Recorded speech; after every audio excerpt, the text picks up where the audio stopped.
प्रिय भाइयों एवं बहनों, जय जोहार। इस समय पूरी दुनिया कोरोना की महामारी से जूझ रही है। तत्कालीन सरकार के 15 वर्षों के शासनकाल में स्वास्थ्य एवं चिकित्सा सेवाओं को कभी पर्याप्त महत्व नहीं दिया गया। इन परिस्थितियों में कोरोना जैसी महामारी का सामना करना एक बड़ी चुनौती थी, परंतु हमने अब तक इस चुनौती का पूरी सक्षमता से सामना किया है। हमने प्रदेश के स्वास्थ्य सेवाओं के ढांचे एवं व्यवस्था में सुधार हेतु काफ़ी काम किया है, जिसके कारण ही कोरोना के प्रबंधन में हमारे राज्य की स्थिति अन्य राज्य की तुलना में काफ़ी बेहतर है। पिछले साल जब कोरोना की पहली लहर का हम पर हमला हुआ था, तो हम सब ने मिलजुल कर उसका सामना किया था। वह ऐसा समय था जब हम कोरोना के विषय में ज़्यादा कुछ जानते नहीं थे। न हमारे पास इसके इलाज के लिए दवाएं थी, न इंजेक्शन आए थे, न वैक्सीन विकसित हुई थी, और इलाज का प्रोटोकॉल भी अपने प्रारंभिक अवस्था में ही था। परंतु सभी के सहयोग से, सभी के भरोसे के साथ और सभी के योगदान के साथ हमने उस कठिन समय पर विजय हासिल की थी। आज एक बार फिर से कोरोना की दूसरी लहर का हम सब सामना कर रहे हैं, जो पहली लहर की तुलना में ज़्यादा संक्रामक और खतरनाक है। परंतु हमें पूरा विश्वास है, हम सब मिलकर अपनी नई जिम्मेदारी निभाते हुए मजबूती से इस दूसरी लहर का भी सामना करेंगे और जीतेंगे। छत्तीसगढ़ में अब तक 7,13,706 लोग संक्रमित हुए हैं, जिनमें से 5,87,484 लोग रिकवर कर चुके हैं। वर्तमान में 1,17,910 लोग एक्टिव संक्रमित हैं। प्रदेश में 80% अनुपात में 16.5% है, वहीं रिकवरी दर 82.3% है। परंतु यह बात आपके भीतर एक नया विश्वास पैदा करेगी कि छत्तीसगढ़ कोविड वैक्सीनेशन के मामले में देश के कई विकसित और साधन संपन्न राज्यों को पीछे छोड़ चुका है। प्रदेश में 55,69,000 से ज़्यादा डोज वैक्सीन के लग चुके हैं और देश के बड़े राज्यों से हम आगे हैं। हमारे राज्य में वैक्सीनेशन 72% हुआ है, जो देश में सर्वाधिक है। ये आंकड़े सिर्फ 45 साल से ज़्यादा उम्र के लोगों एवं फ्रंटलाइन वर्कर्स को मिलाकर है। हमने फैसला किया है कि हम प्रदेश के 18 साल से लेकर 44 साल तक के लोगों को मुफ्त में कोविड वैक्सीन लगाएंगे और इसके लिए व्यापक कार्य योजना और व्यवस्थाएं की गई है। 1 मई से शुरू होने वाले टीकाकरण अभियान के लिए हमने अपने सभी जिलों में सारी तैयारियां पूरी कर ली है। हमारे सभी टीकाकरण केंद्र पूरी तरह से तैयार है। भारत सरकार ने यह अवगत कराया है कि वह 18 से 44 आयु वर्ग के लोगों के वैक्सीनेशन के लिए 1,03,040 वैक्सीन उपलब्ध कराएगी। चूँकि वैक्सीन की कमी है, इसलिए हम अपने राज्य में सबसे गरीब व्यक्ति को, जिसके पास अंत्योदय कार्ड है, से वैक्सीनेशन की शुरुआत करेंगे। इसके लिए हितग्राही को अपना राशन कार्ड और आधार कार्ड लेकर आना होगा।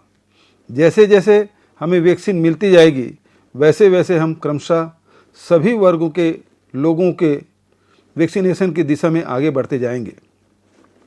मैं अपने प्रदेश की जनता को अवगत कराना चाहता हूं कि 2018 में जब हम प्रदेश में हमें प्रचंड जनादेश मिला था, उस समय प्रदेश में कुल 279 आईसीयू बेड थे, जिसे हमने बढ़ाकर 729 कर दिया है।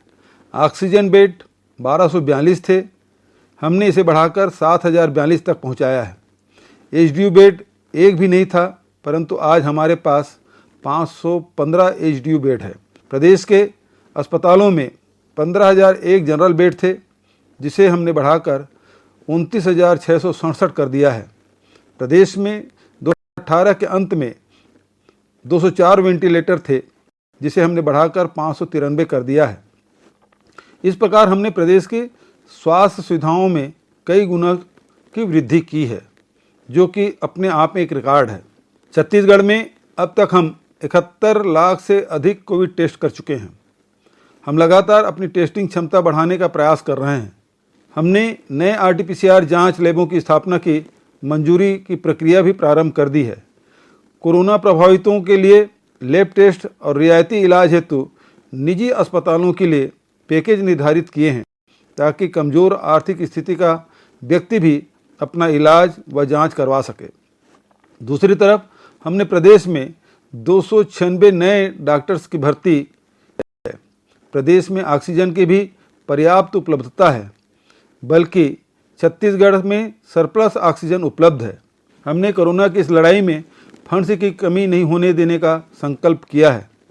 हमने इन 2 वर्षों में स्वास्थ्य बजट में 880 करोड़ रुपये, SDRF में इस साल 50 करोड़ रुपये का प्रावधान किया है। जनता ने बढ़ चढ़कर मुख्यमंत्री सहायता कोष में सहायता की है, जो सरकार पर जनता के अटूट भरोसे का परिचायक है। इस कोष से हमने अभी तक 73 करोड़ 53 लाख रुपये के कोविड के खिलाफ लड़ाई के लिए जिलों को जारी कर चुके हैं। इस प्रकार हम 1003 करोड़ 53 लाख रुपये अब तक के स्वास्थ्य क्षेत्र में लगा चुके हैं। वहीं अब भी मुख्यमंत्री सहायता कोष में 53 करोड़ 88 लाख रुपया जमा है। उनका उपयोग भी कोविड की लड़ाई में किया जाएगा। विभिन्न जिलों में कई संस्थाओं और लोगों ने मुक्त हस्त से मदद की है। विभिन्न विभागों के फंड्स, जिला खनिज न्यास के फंड के अलावा उद्योगों से CSR मद से भी सहायता का आश्वासन मिला है। हमने फैसला किया है मई और जून महीने का राशन लोगों को एक साथ दिया जाएगा। यह पूरी तरह से मुफ्त दिया जाएगा। जैसा कि आप जानते हैं कि हम 1 मई से 18 से 44 साल के 1 करोड़ 30 लाख लोगों को 2 करोड़ 60 लाख वैक्सीन डोज मुफ्त में लगाएंगे।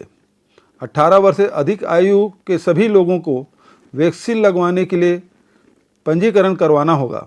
ये पंजीकरण 28 अप्रैल से प्रारंभ हो गया है। क्योंकि वैक्सीन निर्माता कंपनियां केंद्र की तुलना में राज्यों को अधिक दामों पर वैक्सीन उपलब्ध करा रही है, इसलिए हमें इसके लिए 800 करोड़ रुपए से अधिक का व्यय आएगा, जो करने के लिए हम कृत संकल्पित भी हैं। हमने 1 मई से वैक्सीन प्रारंभ करने के लिए 50 लाख डोज वैक्सीन का ऑर्डर भी दिया है, जिसमें 25 लाख डोज सीरम इंस्टीट्यूट को और 25 लाख डोज भारत बायोटेक को ऑर्डर किया है। ऐसी आपदा के काल में भी लोग स्वयं होकर सरकार के साथ आ रहे हैं और एक दूसरे की मदद का हाथ बढ़ाना चाहते हैं। जो कोई भी अपना जितना भी आर्थिक योगदान कोविड के विरुद्ध इस लड़ाई में करना चाहता है, वह स्वेच्छा से मुख्यमंत्री सहायता कोष में अपना अंशदान कर सकता है। यह पूरी की पूरी राशि सिर्फ और सिर्फ कोरोना के खिलाफ संघर्ष में ही व्यय की जा रही है।